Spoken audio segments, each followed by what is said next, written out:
कहा, लाला यह तो सखियों की साड़ी है जिसे तू धारण किए है। इसे तो ब्रज की पनिहारिणी पहनती है। अपना पीताम्बर कहाँ खो दिया? अरे कन्हैया, क्या किसी ने तुझको हैरान किया है क्या? कन्हैया ने कहा कि मैया सुनो, गौवे बिचक गई। इससे चारों ओर भय छा गया और उसी गड़बड़ी में किसी ने मेरा पीताम्बर ले लिया और ये सारी मेरे हाथ में आ गई।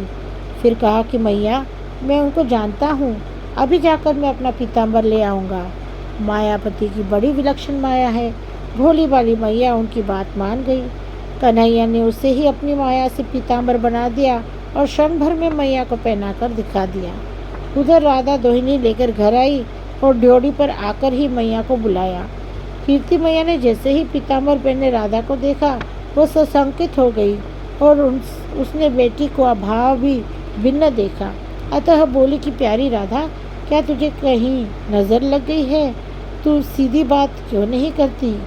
मैया ने हृदय से लगाकर कहा कि अरे लाली, तुझे क्या हो गया है? तू तो अभी अभी गौशाला गई थी। राधा ने कहा कि एक सखी आई, उसके लिए सखियों ने बताया कि इसे कारे ने खा लिया है। उसको पृथ्वी पर लौटता हुआ देखकर मैं भयभीत हो गई। तब तक कोई श्याम रंग का बालक आया। कोई उनको नंद दुलारा और कोई यशोदा का प्यारा कहता था। उसने कुछ पढ़कर अपनी चितवन से उसका सब विष जार दिया, किंतु मैया, यह सब स्थिति देखकर मेरे मन में बड़ा भय भर गया। उस समय बड़ी भीड़ हो गई और लोगों के उस भीड़ में वस्त्र छूट गए। किसी ने मेरी साड़ी ले ली और किसी का पीताम्बर में पा गई। मैया उसको प्यार करके राई नून उतार कर टोना टुटका करती हुई उस पर बली बली जाने लगी।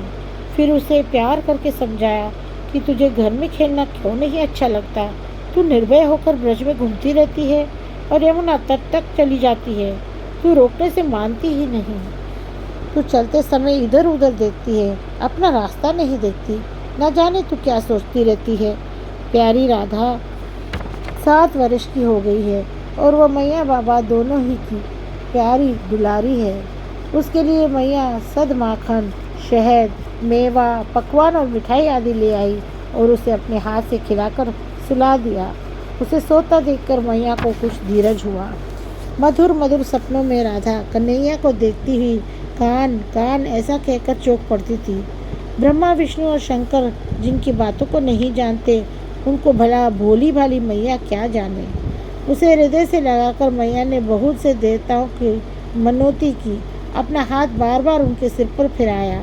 मैया राधा के मुख को देख रही थी और उसके मुख पर आनंद का भाव देखकर प्रसन्न हो रही थी। राधा और कृष्णा दोनों श्रेष्ठ जोड़े हैं। वे 2 देह होते हुए भी एक प्राण हैं।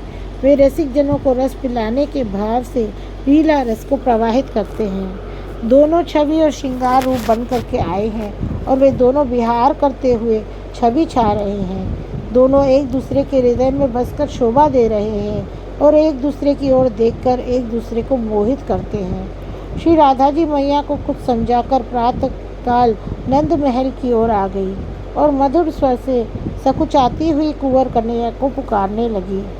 मधुर रस से भरी हुई प्रिया जी की वाणी सुनकर और उसे पहचान कर कृष्ण अत्यंत आतुरता से के साथ चल पड़े। वे मैया से झगड़ा कर रहे थे, किंतु राधा के वचनों को सुनकर सब झगड़ा भूल गए और बाहर जाकर प्रिया जी को देखकर उनका हाथ पकड़ लिया और कहा कि मैया तुमको बुला रही है। फिर कहा कि मेरी मैया अत्यंत सूधे स्वभाव की है। अरे राधा, तुम उनसे कुछ भी संकोच मत करो। यह हम दोनों का परस्पर खेलना ही मिलन करा देगा। इससे हमारी और तुम्हारी मैया में चर्चा चलेगी और फिर ये बात दोनों बाबाओं तक पहुंचेगी, तो वे भी परस्पर प्रेम दिखाकर हम दोनों को मिला देंगे।